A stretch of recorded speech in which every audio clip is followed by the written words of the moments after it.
हमारे घरों और मस्जिदों पर बुलडोजर चल रहे हैं। देश में नफरत की चिंगारियां सुलगाई जा रही हैं। कृषि बिल की तरह वक्फ बिल पास नहीं होने देंगे।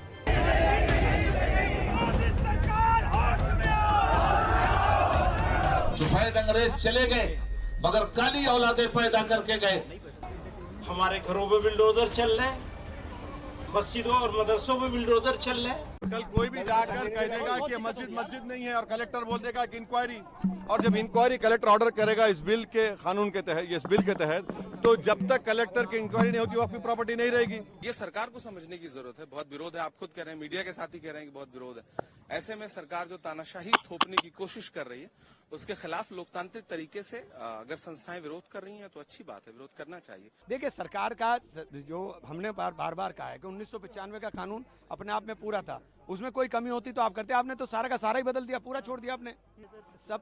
नमस्कार दोस्तों, जंतर मंतर पर एक और महासंग्राम की तैयारी लगभग पूरी हो चुकी है और ये महासंग्राम है वक्फ संशोधन बिल को लेकर। पर बवाल थमने का नाम नहीं ले रहा है, क्योंकि इस बिल पर जहां मुस्लिम संगठन बेहद नाराज दिख रहा है, तो वहीं दूसरी तरफ मुस्लिम संगठन ने बिल को वापस लेने के लिए सरकार के खिलाफ मोर्चा भी खोल दिया है। अनुमान लगाया जा रहा है वक्फ बोर्ड बिल के इस धरना प्रदर्शन से एनडीए को बड़ा झटका भी लग सकता है, क्योंकि इस धरने में विपक्षी दल के सभी नेता शामिल हैं। लोगों का कहना है बिहार के मुख्यमंत्री नीतीश कुमार और आंध्र प्रदेश के मुख्यमंत्री चंद्रबाबू नायडू इस संग्राम में शामिल हो सकते हैं, जिसमें सुलगती चिंगारियां भी हैं और धधकते शोले भी हैं।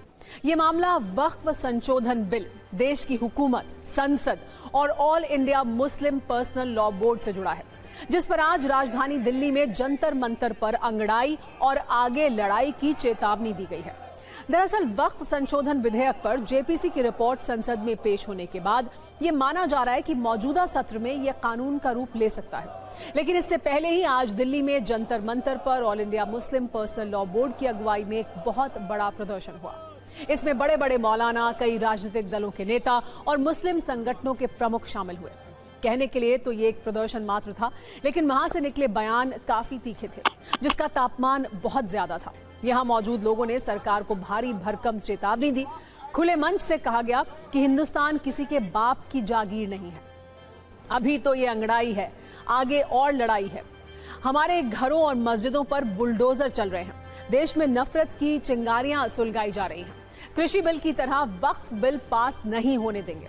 इन हमलों में तो तीखापन था ही, लेकिन सबसे ज्यादा तीखा बयान जमीयत उलेमाए हिंद के अध्यक्ष मौलाना महमूद मदनी ने दिया। उन्होंने ऐलान किया, हमारे घरों और मस्जिदों पर बुलडोजर चलते हैं। ऐसा करके संविधान पर बुलडोजर चला रहे हैं। हमें कुर्बानी देने के लिए तैयार रहना होगा। कुल मिलाकर आज जंतर मंतर पर विरोध वाले शोले काफी भड़क रहे थे, लेकिन सवाल यह है कि क्या इससे कुछ होगा? क्या सरकार अपने कदम पीछे खींचेगी? इस पर भी हमने सत्ता की एक कुंजी तैयार की है, जिसे इस रील के बाद बताएंगे, विस्तार से आपको दिखाएंगे।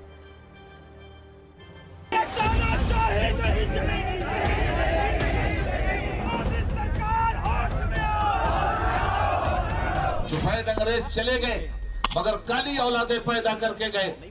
जो तबाही सफेद अंग्रेजों ने मचाई थी, वही तबाही आज ये काली औलादें अगर मचाएंगी तो याद रखना चाहिए इन्हें। हम हिंदुस्तान के वफादार भी हैं और हकदार भी हैं। हिंदुस्तान किसी के बाप की जागीर नहीं है।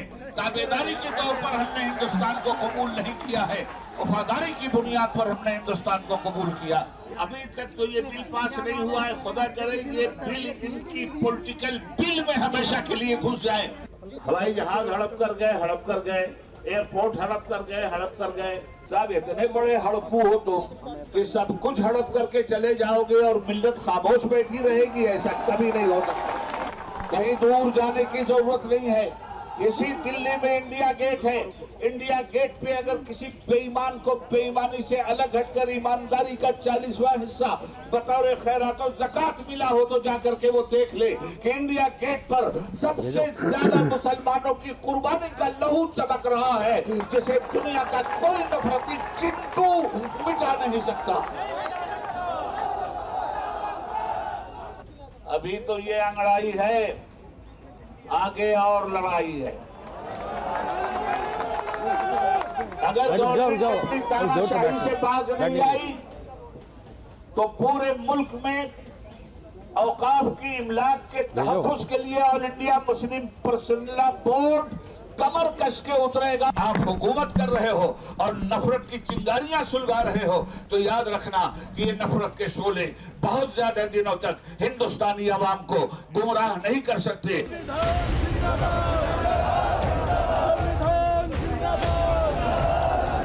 हमें यकीन है कि जिस तरह हमारे किसान भाइयों ने एक मुजाहरा करके हुकूमत को मजबूर किया कि वो इस कानून को वापस ले, हम हुकूमत को मजबूर करेंगे कि ये कानून पार्लियामेंट में पेश ही ना होने पाए।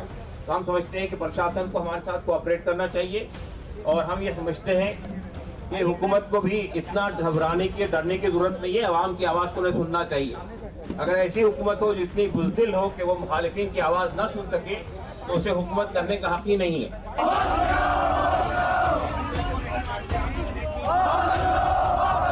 जो खाका बनाया था इस मुल्क का, उसको ये लोग तोड़ देना चाहते हैं, तोड़ने की सिमत में चल रहे हैं। हमारे घरों में बिल्डोजर चल रहे हैं, मस्जिदों और मदरसों में बिल्डोजर चल रहे हैं, और अब ये वक्फ एक्ट के जरिए से भारत के दस्तूर पर, संविधान पर बिल्डोजर चलाया जा रहा है, चलाने की कोशिश हो रही है। जाकर कह देगा कि मस्जिद मस्जिद नहीं है और कलेक्टर बोल देगा कि इंक्वायरी, और जब इंक्वायरी कलेक्टर ऑर्डर करेगा इस बिल के कानून के तहत, इस बिल के तहत, तो जब तक कलेक्टर की इंक्वायरी नहीं होती वो आपकी प्रॉपर्टी नहीं रहेगी। यही होगा ना। अगर आपकी मस्जिद है, कोई आके बोलेगा मस्जिद नहीं है, कलेक्टर को कंप्लेन दे दिया, कलेक्टर इंक्वायरी ऑर्डर करेगा, इंक्वायरी तक जब इंक्वायरी ऑर्डर करेगा तो वो मस्जिद ही नहीं रहेगी, वक्फ नहीं रहेगा। दिल्ली में 123 प्रॉपर्टीज हैं जिसको दिल्ली वक्फ बोर्ड कहता है हमारी है और गवर्नमेंट बोलती है हमारी है। पार्लियामेंट सामने की मस्जिद आप देखते हैं ना, वो सरकार कहती है हमारी प्रॉपर्टी है। कल कलेक्टर ऑर्डर करेगा और नोटिस लगा देगा गवर्नमेंट प्रॉपर्टी। वही तो कर रहे हैं। और हिंदू धर्म में, सिखों के धर्म में, जैन धर्म में, बौद्ध धर्म में उनके जो मजहबी बोर्ड्स हैं उसमें तो कोई उन्हीं का मजहब का नहीं बन सकता है। यहाँ पर आप कैसे बना रहे हैं फिर, और ज्यादा बना सकते हैं क्या? इससे वक्फ को बचाने का कोई ताल्लुक नहीं है। क्या इससे लगता है कि आपसी, जो आपने जैसा भी कहा, कि क्या फर्क पड़ेगा आपसी भाईचारगी पे, हिंदू पे, मुसलमान? ये इंशाल्लाह नहीं पड़ना चाहिए। मेरी सरकार वही चाहती है, ताकि देखिए आप अचानक संभल का उठा दिए, जबकि 1880 में वो मसला हल हो चुका है। अरे भाई, पासमानदा मुसलमान का, आपका एक मुसलमान का एमपी नहीं है? बेशर्मी की भी कोई हद होती है यार। तुम एक एमपी को नहीं बना सकते? लोकसभा में कितने एमपी है तुम्हारे पास? कितने तुम्हारे पास मंत्री हैं बताओ, मिनिस्टर हैं? आप हमको ये बताइए कि कौन सा प्रोविजन जो वक्फ को फायदा पहुंचाएगा। सर ये मुहिम, सुनिए, आप कह रहे हैं कि ओरल गिफ्ट नहीं होगा, और फिर आप कानून ये कह रहा है कि अगर मैं वक्फ, ये बिल में कह रहे हैं कि आप ओरल गिफ्ट मस्जिद को नहीं कर सकते मगर ओरल गिफ्ट अपने औलाद कर सकते। ये कौन सा कानून है? ट्रांसफर ऑफ प्रॉपर्टी एक्ट तो एक्ट है ना, कैसा करेंगे आप? ये सरकार को समझने की जरूरत है। बहुत विरोध है, आप खुद कह रहे हैं, मीडिया के साथ ही कह रहे हैं कि बहुत विरोध है। ऐसे में सरकार जो तानाशाही थोपने की कोशिश कर रही है, उसके खिलाफ लोकतांत्रिक तरीके से अगर संस्थाएं विरोध कर रही हैं तो अच्छी बात है, विरोध करना चाहिए।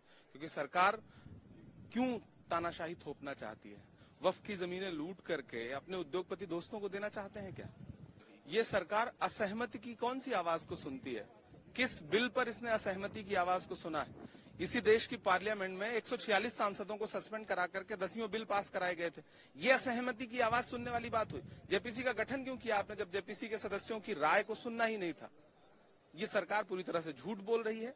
सरकार पूरी तरह से तानाशाही पर उतारू है।